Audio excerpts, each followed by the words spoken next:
Bismillahirrahmanirrahim. Alhamdulillah. Salatu wassalamu ala rasulillah wa ala alihi wa ashabihi wa mawalah amma ba'du. Para pemirsa yang saya muliakan, baik kita ambil judul pembahasan kita pada saat ini ialah Hari Pahlawan. Bangsa Indonesia tidak sama dengan bangsa lain. Salah satunya Singapura. Bangsa Indonesia adalah bangsa yang sangat berani. Terbukti sejak dari zaman dulu Belanda tidak pernah tenang. Sampai pada satu titik puncak, ketika pasukan sekutu memenangkan Perang Dunia melawan Jerman dan Uni Soviet, maka pada tanggal 25 Oktober mereka mendarat di Surabaya. Mereka mengira bahwa Republik Indonesia itu tidak ada apa-apanya.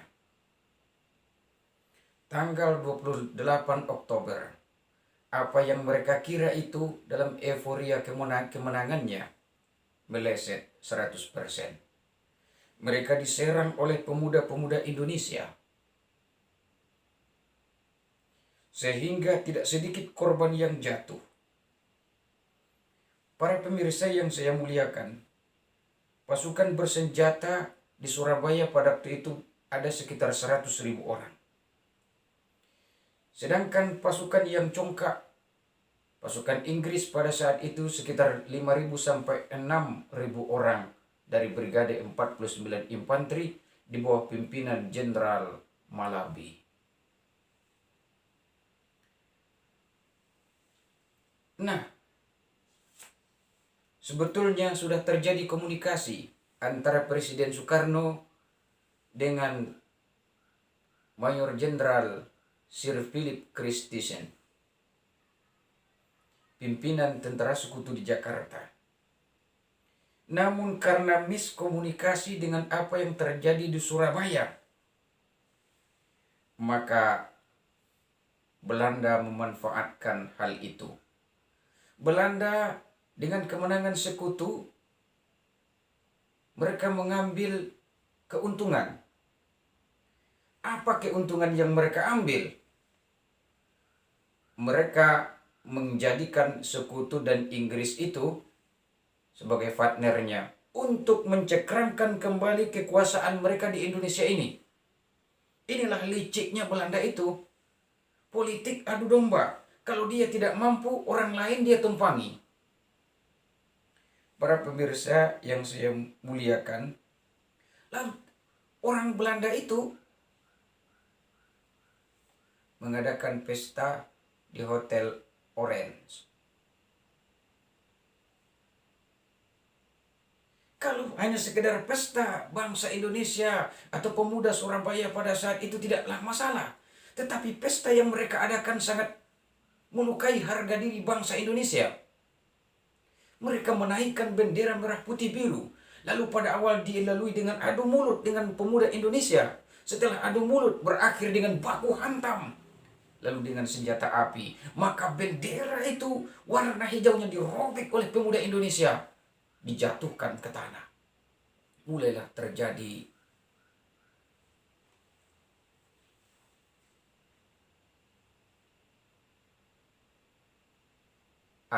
bara api peperangan mulai berkobar.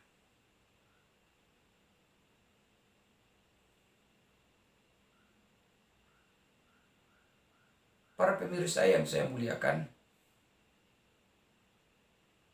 lalu karena Inggris ini membantu Belanda, dan diserang oleh pemuda Indonesia yang berkekuatan 100.000 pemuda ini, Inggris hampir hancur. Lalu mereka minta bantuan Presiden Soekarno meredakan situasi. Terjadilah perundingan damai gencatan senjata antara Bung Karno dengan sekutu ini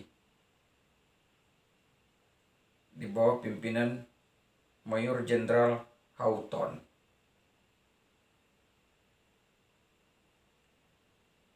Lalu ketika bersama-sama untuk keliling kota. Rupanya masih ada miskomunikasi dengan tentara Inggris.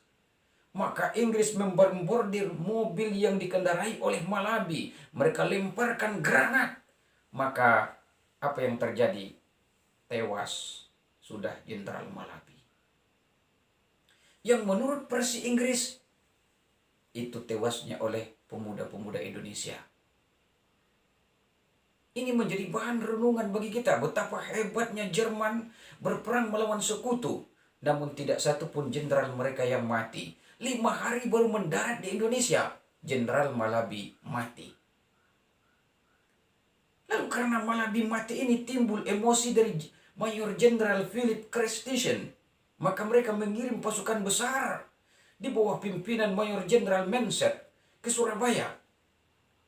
Lalu Menser mengeluarkan ultimatum bahwa dia dalam jangka 3 hari akan bisa menggilas seluruh pemuda Indonesia.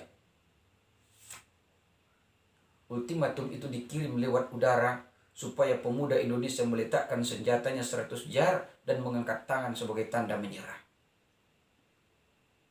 Apa jawaban bangsa Indonesia? Diam. Bung Tomo cepat-cepat datang ke pesantren Jombang Tebu Ireng, minta nasihat kepada Hadratus Syekh Hasyim Asy'ari. Apa kata Syekh? Kita mesti jihad melawan orang kafir itu. Kita mesti jihad melawan sekutu. Kalau kita mulia, kalau kita ingin mulia, ya berjihad. Iskariman aumut syahida. Hidup beroleh kemenangan dengan iman yang sempurna. Atau mati sebagai syuhada. Lalu Bung Tomo bertanya, dengan apa saya bisa menggerakkan rakyat Surabaya ini, Kiai? Dengan peki Allahu Akbar. Lalu Bung Tomo berpidato, semangat rakyat digelorakan. Mulailah terjadi penyerangan oleh Jenderal Menser itu.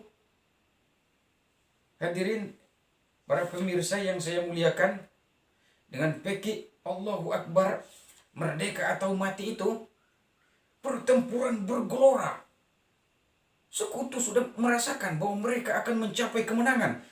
3 hari atau 5 hari paling lama pemuda Surabaya bisa mereka gilas.